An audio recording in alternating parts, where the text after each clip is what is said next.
Hi friends, welcome to Annam's Recipes. இன்னைக்கு bread upma எப்படி செய்யலாம்னு பார்ப்போம். இதுக்கு தேவையானது வந்து வெங்காயம் ஒன்று பெருசு நறுக்கினது, அப்புறம் தக்காளி ஒன்று, கருவேப்பிலை கொஞ்சம், கொத்தமல்லி கொஞ்சம், இந்த சாம்பார் பொடி இது வந்து 1 டீஸ்பூன், உப்பு தேவையான அளவு, எண்ணெய், இஞ்சி பூண்டு ஸ்மெல்லு பிடிக்கும்னா 1 டீஸ்பூன் அளவு போட்டுக்கலாம். ஒரு 2 டீஸ்பூன் அளவுக்கு எண்ணெய் ஊற்றிக்கணும். இந்த எண்ணெய் காஞ்சதும் வெங்காயத்தை போடணும். நம்ம ப்ரெட்டு வாங்கினா டெய்லி ஒரே ஜாம் வச்சு பட்டர் வச்சு சாப்பிடுவோம், இல்லை சீஸ் வச்சு சாஸ் தடவி சாப்பிடுவோம். அதையே சாப்பிட்டு டெய்லி போர் அடிக்கும். இல்லைன்னா ப்ரெட் ஆம்லெட்டு, ஒரு சேஞ்சுக்கு இந்த உப்புமாவும் நம்ம வந்து ட்ரை பண்ணலாம். இப்போ எண்ணெய் வந்து சூடாயிடுச்சு.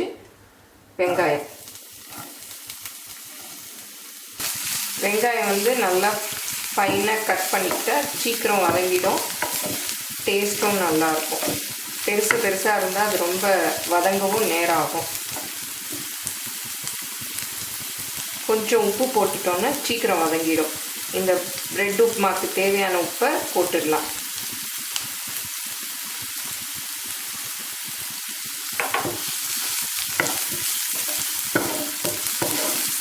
இப்போ வெங்காயம் வதங்கிடுச்சு. தக்காளியும் பொடியாக கட் பண்ணிக்கணும்.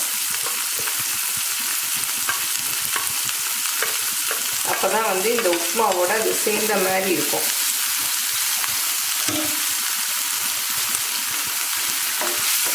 இந்த கருவேப்பிலையும் போட்டுடலாம்.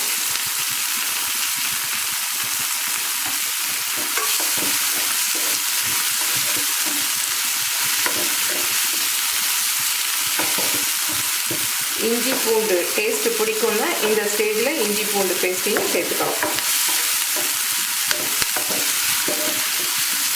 இப்போ இந்த சாம்பார் பொடியும் போட்டுக்கணும்.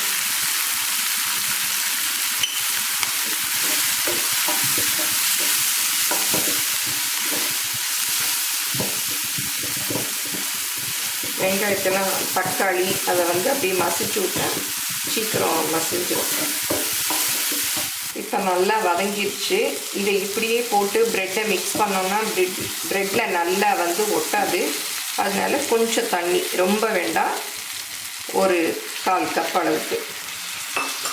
அப்போ தான் வந்து இது எல்லா இடத்துலையும் ப்ரெட்டில் கோட் ஆகும். இப்போ ப்ரெட் ஸ்லைஸை போட்டுக்கலாம்.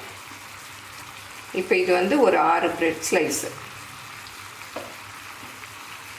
பெருசாக இருந்தால் சின்னதாக கட் பண்ணியும் போட்டுக்கலாம் கத்தியில், இல்லை கையில் கூட பிச்சு சின்னதாக போட்டுக்கலாம்.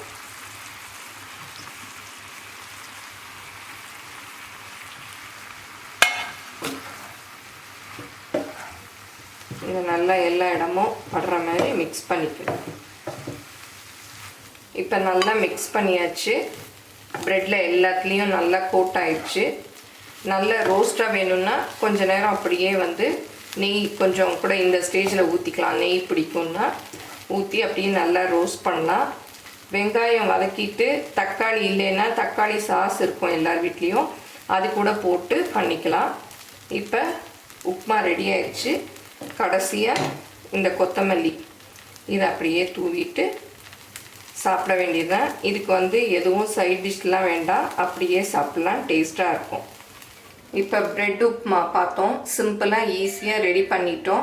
இந்த ரெசிபி பிடிச்சிருந்தா லைக் பண்ணுங்கள். இது போன்ற ரெசிபிக்கு எங்கள் சேனலை சப்ஸ்கிரைப் பண்ணுங்கள். தேங்க்யூ.